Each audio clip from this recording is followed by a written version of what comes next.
എന്തായാലും മലയാള സിനിമാ ലോകം തന്നെ വലിയ അമ്പരപ്പിലായിരിക്കുന്നു. കാരണം രഞ്ജിത്ത് വളരെ പ്രശസ്തനായിട്ടുള്ള ഒരു സംവിധായകൻ അറസ്റ്റിലായിരിക്കുന്നു. ഇത് മൂന്നാമത്തെ തവണയാണ് അദ്ദേഹത്തിനെതിരെ ലൈംഗിക അതിക്രമ പരാതി ഉയർന്നു വരുന്നത്.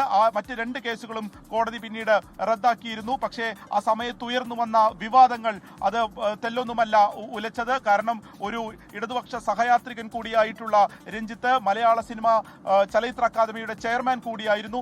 അതിൽ നിന്നും ഒക്കെ ഒരു മെല്ലപ്പോക്ക് രഞ്ജിത്തിനെതിരെ നടപടിയെടുക്കുന്നതിലുണ്ട് എന്ന് വ്യാപക വിമർശനവും വിവാദങ്ങളും ഉണ്ടായതാണ്. അതിനുശേഷമാണ് സർക്കാർ ആ നടപടികളിലേക്ക് ഒക്കെ കടന്നത് എന്നുള്ള വിമർശനം ഉണ്ടായിരുന്നു.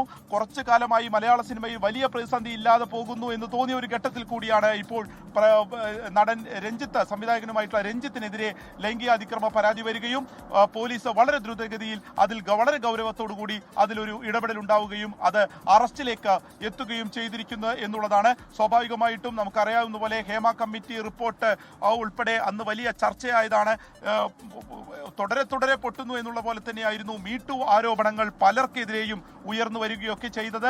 പല കേസുകളിൽ നിന്നും പിന്നീട് ഈ ഇരകൾക്ക് താല്പര്യമില്ല, അല്ലെങ്കിൽ ഈ കേസുമായി മുന്നോട്ട് പോകാൻ, പോലീസ് കേസുമായി മുന്നോട്ട് പോകാൻ താല്പര്യമില്ല എന്നൊക്കെ അറിയിച്ച സംഭവങ്ങൾ നമുക്ക് മുന്നിലുണ്ട്. രഞ്ജിത്തിനെതിരെ മുന്നേ ഉയർന്നു വന്നിട്ടുള്ള പ്രധാന പരാതി ഒരു ബംഗാൾ നടിയാണ് പരാതി ഉന്നയിച്ചത്. പക്ഷെ അവർക്ക് കേസുമായി പിന്നീട് മുന്നോട്ട് പോകാൻ താല്പര്യമില്ലെന്ന് അറിയിക്കുകയും അതിൽ നിന്ന് അവർ പിന്നോട്ട് പോയി. അങ്ങനെ ഈ കോടതി അത് റദ്ദാക്കുകയുമായിരുന്നു. പക്ഷേ ഇപ്പോൾ മൂന്നാമത്തെ കേസ് വരുമ്പോൾ വളരെ ഗൗരവത്തോടു കൂടി പോലീസ് 2ാമത്തെ ദിവസം തന്നെ അതിൽ ഒരു നടപടി എടുക്കുന്നു എന്നുള്ളത് കൂടിയാണ്. കാരണം തിരഞ്ഞെടുപ്പിന്റെ പ്രചാരണം അതിന്റെ ഉച്ചസ്ഥായിലെത്തി നിൽക്കുന്ന ഒരു ഘട്ടത്തിൽ കൂടിയാണ് രഞ്ജിത്തിനെതിരെ ഈ ഒരു പരാതി വരുന്നത്. അതുകൊണ്ട് തന്നെ ഒട്ടും വൈകിപ്പിക്കാതെ സർക്കാർ അതിലൊരു നടപടികളിലേക്ക് കടന്നു എന്നുള്ളത് കൂടി നമ്മൾ ഈ ഘട്ടത്തിൽ അതിൽ വായിച്ചെടുക്കേണ്ടതുണ്ട്. കാരണം ഒരു വാഹനം തടഞ്ഞ് രഞ്ജിത്തിനെ കസ്റ്റഡിയിലെടുക്കുന്നു, പിന്നീട് അത് അറസ്റ്റ് രേഖപ്പെടുത്തുന്നു.